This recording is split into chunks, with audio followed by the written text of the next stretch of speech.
नमस्कार मित्रों, आज आपसे जिस विषय को लेकर मैं संवाद स्थापित कर रहा हूँ वो विषय ये है कि राजनैतिक स्तर पर, भौगोलिक स्तर पर और सैद्धांतिक स्तर पर और आध्यात्मिक स्तर पर भारतीय उपमहाद्वीप में अपने अनेक देशों के मध्य बहुत सारे विसंगत मत हो सकते हैं। लेकिन इन विसंगतियों के बीच जब बात संस्कृति की आती है, जब कल्चर की बात आती है और जब एक जीवन शैली की बात आती है, तो लगता है कि बहुत कुछ ऐसा है जिसके आधार पर कुछ साझे पुल बनाने का प्रयास अवश्य हो सकता है। पुल बने ना बने ये बात अलग है, लेकिन इस दिशा में सोच का जो एक प्रावधान है, चिंतन की जो एक प्रकार से धारा है, उसको तो भली भांति आगे निभाया जा सकता है। मैं जिस संस्थान से बंधा हूँ वो संस्थान में बीते दिन एक व्यक्ति का पाकिस्तान से एक मेल आया है जो मैं आपके साथ साझा करना चाहता हूँ। मेल में बहुत सारी बातें ऐसी हैं जिनका उल्लेख करना ज़रूरी है, जिनसे हमें पता चले कि आप उस देश, जिस देश के बारे में हम लोगों के मन में एक धारणा बन चुकी है कि वो देश कभी भी हमारा भला नहीं चाह सकता और वो देश कभी भी सार्थक सोच वाला देश नहीं रहा। वो देश ना तो फैज़ का है, ना वो मंटो वाला देश है, ना वो कुर्रतुल हैदर जो बाद में भले ही भारत में लौट आई लेकिन कुछ समय के लिए वहाँ गई, ना उनका देश है, ना मंटो का देश है। ये देश वो नहीं रहा जिस देश में सारे जो एक प्रकार से महान हस्ताक्षर अदब की दुनिया के, साहित्य की दुनिया के जिस देश में रहते थे। वो बड़े गुलाम अली खां का भी देश था, लेकिन उनको भी लगा कि यहाँ ठुमरी और ख़याल को वो जो है पावनता वो नहीं बचा के रख पाऊँगा, इसलिए बेहतर यह है कि मैं बड़े घर की ओर, बड़े अपने देश की ओर, मूल देश की ओर, मूल देश की मिट्टी में जाके मैं रम जाऊँ। रम गए यहाँ आकर, उनको जो सम्मान मिला वो ऐतिहासिक था। ये पत्र जो मुझे आया है, ये मेल से आया है और इसमें जो भेजने वाले हैं इनका नाम है प्रोफेसर अख्तर मिर्ज़ा। इन्होंने कुछ एक सूचनाएं भेजी हैं जो आपसे साझा करना मैं चाहता हूँ। ये बताते हैं कि उनका पूरा परिवार जो है विभाजन के समय जींद से, हरियाणा का जो एक मुख्य नगर भी है और एक ज़िला भी है और मध्य में पड़ता है, और वहाँ से बहुत सारी राजनीतिक गतिविधियाँ भी समय समय पर प्रस्फुटित होती रही हैं। तो वो बताते हैं कि जींद के ज़िला से, जींद के पूरे क्षेत्र से, गांव से हमारे परिवारों के लोग एक बड़ी संख्या में विभाजन के समय यहाँ से पलायन करके वहाँ जाकर बस गए थे। वहाँ का मतलब मेरा वर्तमान पाकिस्तान और यहाँ का मतलब वर्तमान भारत, क्योंकि ये दो शब्दों का प्रयोग अक्सर दोनों देशों के बीच में आम आदमियों के मध्य बातचीत के लिए होता है। तो बताते हैं कि हमने ये 1948 में वो लोग, 47 में तो वो निकल नहीं पाए, लेकिन 1948 के आरंभ में ही वो लोग सपरिवार और बहुत सारे उनके जो सगे संबंधी थे वो सारे के सारे पलायन कर गए और वहाँ पर जाकर उन्होंने एक अपनी पहचान कायम रखी कि जो हरियाणवी संस्कृति थी उसको बिल्कुल भी हाशिए पर नहीं धकेला। और अब भी वहाँ पर उनके मुताबिक, उनके इस पत्र के मुताबिक बहुत सारे व्हाट्सएप ग्रुप उस देश में, जो देश हमें कभी कभी, जिस देश के राजनेता हमें कभी कभी नेस नाबूद करने की बात भी करते हैं, साजिशें भी रचते हैं, और कभी कभी हमारे भी कुछ लोग जो समझते हैं कि ये शत्रु देश है, ये मित्र देश नहीं है। ऐसी भावनाओं के बावजूद उनका जो पत्र है ये दिलचस्पी का केंद्र बन सकता है। वो ये कहते हैं कि हमने यहाँ एक संस्था भी बनाई हुई है और बहुत सारे व्हाट्सएप ग्रुप के माध्यम से हम लोग आपस में जुड़े हुए हैं, और हमारे यहाँ जो संस्था है उसका नाम है नौरा। अब नौरा जो है एक शब्द ऐसा है मित्रों जिसको हरियाणवी में और पंजाबी में, दोनों भाषाओं में, बोलचाल की भाषा में प्रयोग किया जाता है। और नौरा का मतलब ये है कि जहाँ चौपाल भी होती है और जहाँ पशु भी बांधे जाते हैं, दोनों काम नौरे से लिए जाते हैं और नौरा संदर्भ इसी संदर्भ में प्रयोग होता है।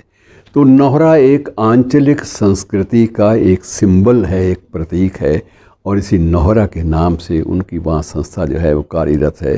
ये प्रोफेसर अख्तर मिर्ज़ा का दावा है कि हम लोग संख्या में जो हमारे पास जो व्हाट्सएप ग्रुप से जुड़े हुए हैं, व्हाट्सएप ग्रुपों से अलग अलग से जुड़े हुए हैं, समूहों में जुड़े हुए हैं, या जो किसी न किसी रूप में हमारी जो संस्था है नौहरा इससे जुड़े हुए हैं, इनकी संख्या वो ये कहते हैं कि 4 करोड़ के लगभग है, जो कि बहुत बड़ा आंकड़ा है। अगर ये वाकई सच्चाई है तो ये एक बहुत बड़ी बात है कि 40 मिलियन उन्होंने लिखा है। 40 मिलियन का मतलब 4 करोड़ लोग अगर वहाँ पर आज भी हरियाणवी लोक संस्कृति जो है उससे बंधे हुए हैं, उसकी मिठास से जुड़े हुए हैं, तो ये एक बहुत बड़ी बात है मित्रों। इस बात का आप अंदाज़ा लगाइए।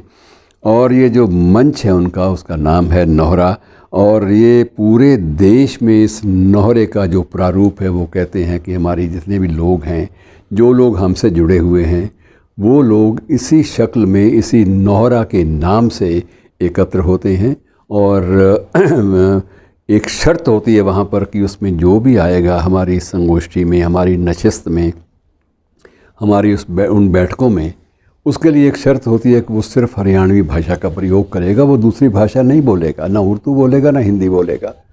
और दूसरी बात ये है कि वो लोग कहते हैं, उनका ये कहना है कि हज़ारों लोग जो हैं सक्रिय रूप से इसमें शिरकत करते हैं और हम लोग अब संघर्षशील हैं। उनका ये कहना है कि वे लोग संघर्षशील हैं कि वो हरियाणवी भाषा को राजकीय मान्यता दिलाएं, और इसके लिए वो प्रयासरत हैं।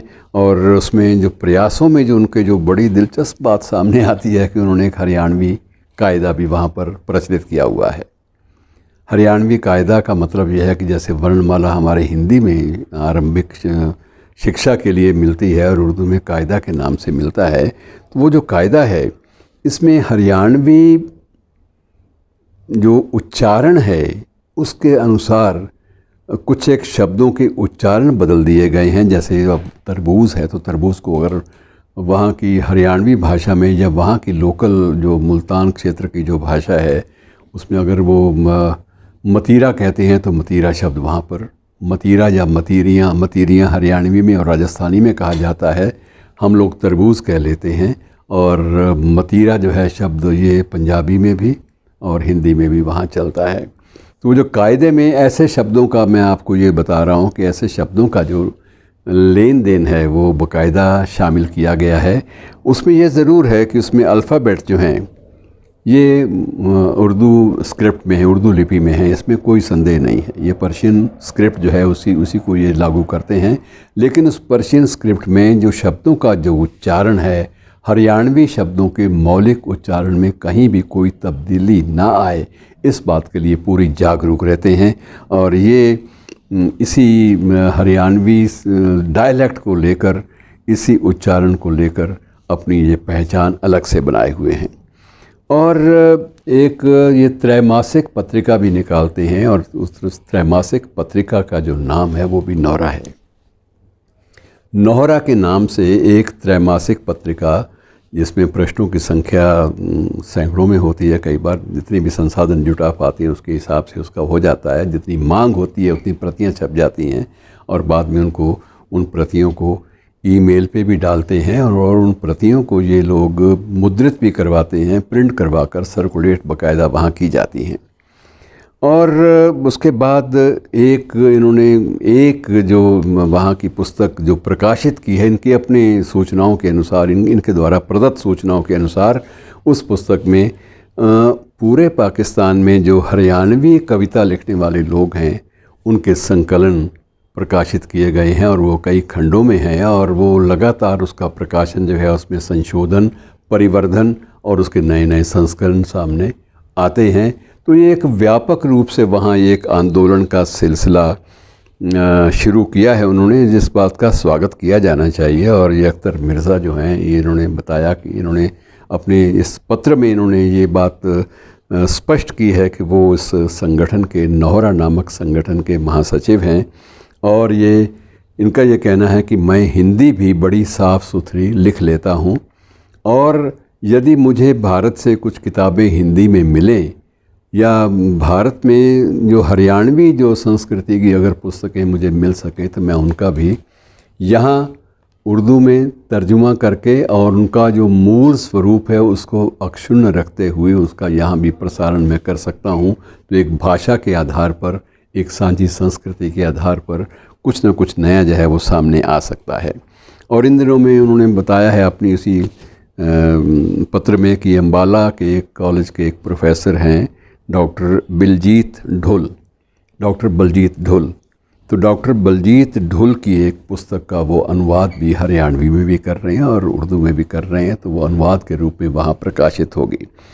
और उनका ये आग्रह है कि दोनों तरफ के जो साहित्यकार हैं, अगर वो राजनीति को एक तरफ रखकर खुले मन से सिर्फ संस्कृति और साहित्य की बात करते हैं तो इससे माहौल जो है वो खुशगवार बन सकता है। और मित्रों, आगे क्या होता है, हम लोग कितना सहयोग कर पाते हैं ये तो नहीं कहा जा सकता, लेकिन अब जिस सूचना प्रौद्योगिकी के दौर से हम गुज़र रहे हैं, निश्चित रूप से ऐसे जो पुल हैं उनका स्वागत तो किया ही जाना चाहिए। और यदि वाकई वो लोग, अब उन्होंने ये भी बताया है कि एक शब्दकोश भी उन्होंने तैयार किया है।